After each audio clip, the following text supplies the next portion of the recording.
For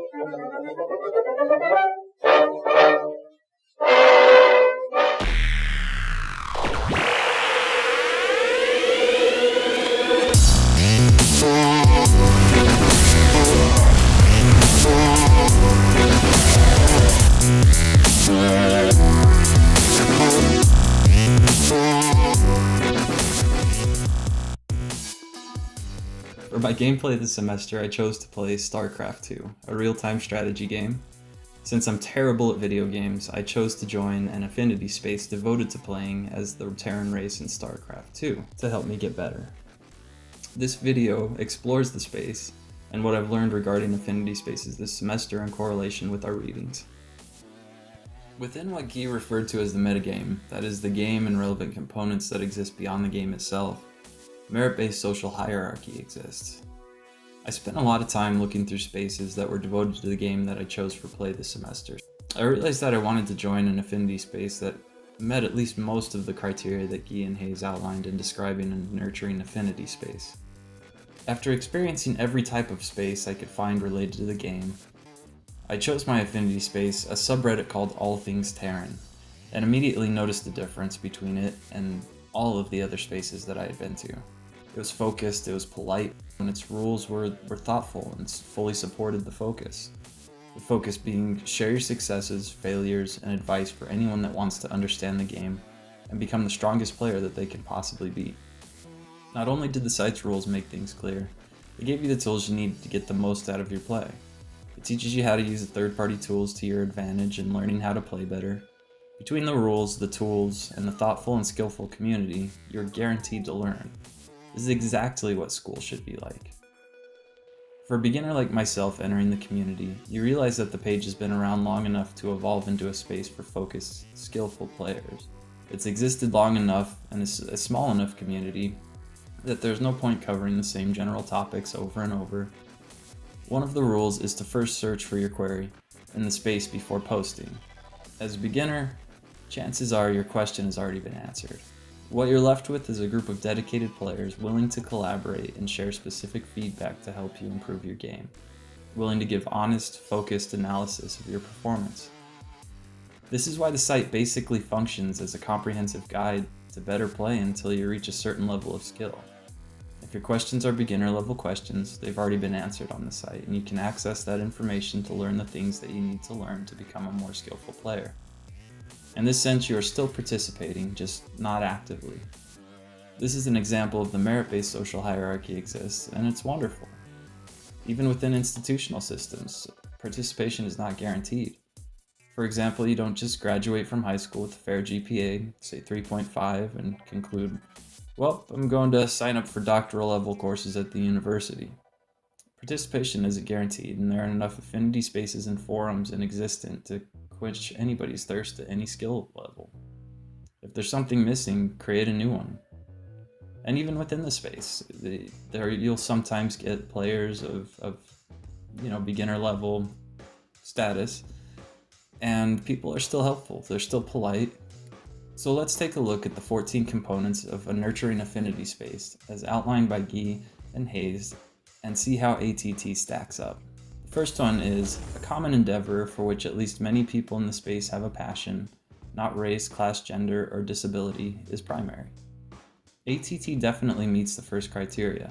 All types of people from all over the world participate in this space because they are united by a common passion. Even if someone posting isn't fluent in English, members of the affinity space will do their best to help out and provide resources to help that person. Number 2, affinity spaces are not segregated by age. It's hard to tell the age of people on the site.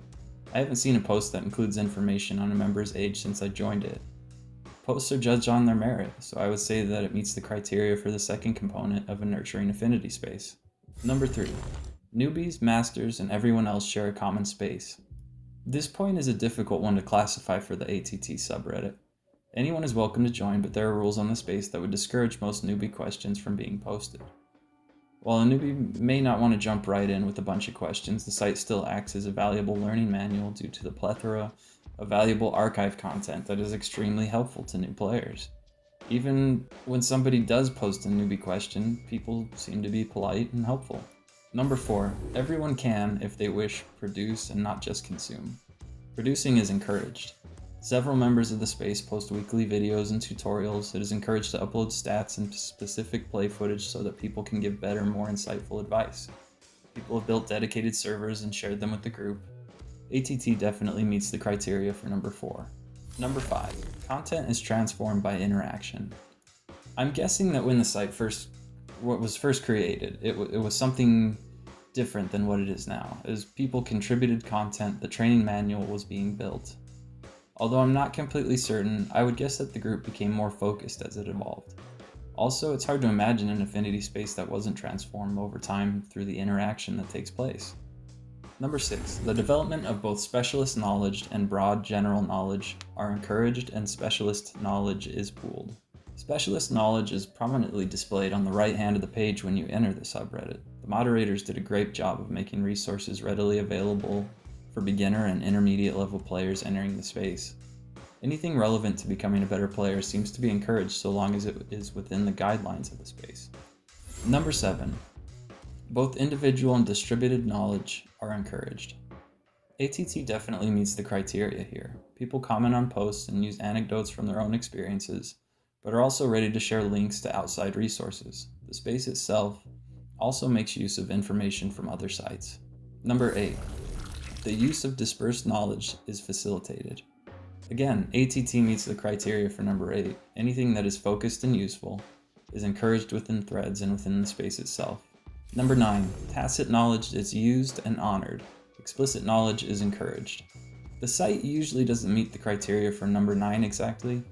It took me a while to learn a lot of the language used to understand many of the posts. This is not the rule, however, and tacit knowledge would be allowed, just not common to the space. Number 10, there are many different forms and routes to participation. Members of the affinity space often offer and seek advice. Participation is fluid and welcoming for anyone from lurkers to highly skilled players. Number 11, there are many different routes to status. The whole premise of the space is to become as skillful as possible. That being said, people can give advice on specific topics, whether their overall skill is highly evolved.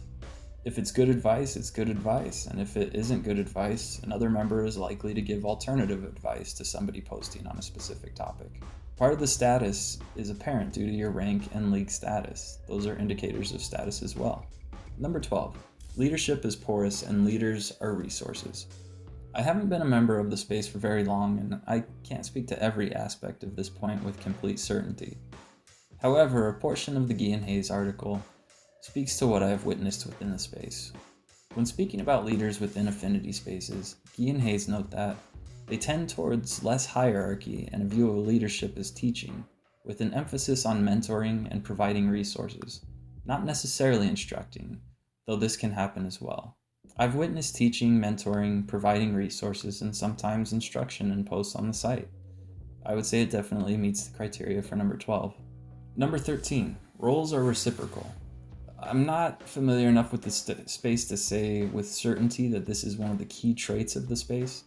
From what I've witnessed, I would venture to say that the reciprocal nature of the space is best illustrated when skillful players look for specific feedback about a specific game when they upload a section of footage where something didn't turn out as they had hoped in the game. Number 14, a view of learning that is individually proactive but does not exclude help is encouraged. I would definitely say this is a characteristic of the space. Failures are constantly used as learning moments. One of the guidelines of the site is to attempt a level of self-evaluation when posting for help. Number 15, people get encouragement from an audience and feedback from peers, though everyone plays both roles at different times. This seems to be the case within ATT.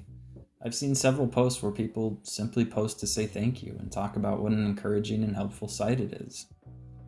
ATT has been a nurturing affinity space overall. That's why I chose it and why I will continue to use it if I want to get better at playing StarCraft 2. Even though I was hesitant to post at first, my game improved dramatically after following the advice that I was given by a member of the space. The member gave me specific advice and videos as resources that he thought would be helpful based upon my skill level and the information that I posted. I've always been hesitant to participate in online communities, and I still am, honestly. but I learned to appreciate the value of well-constructed, well-moderated space.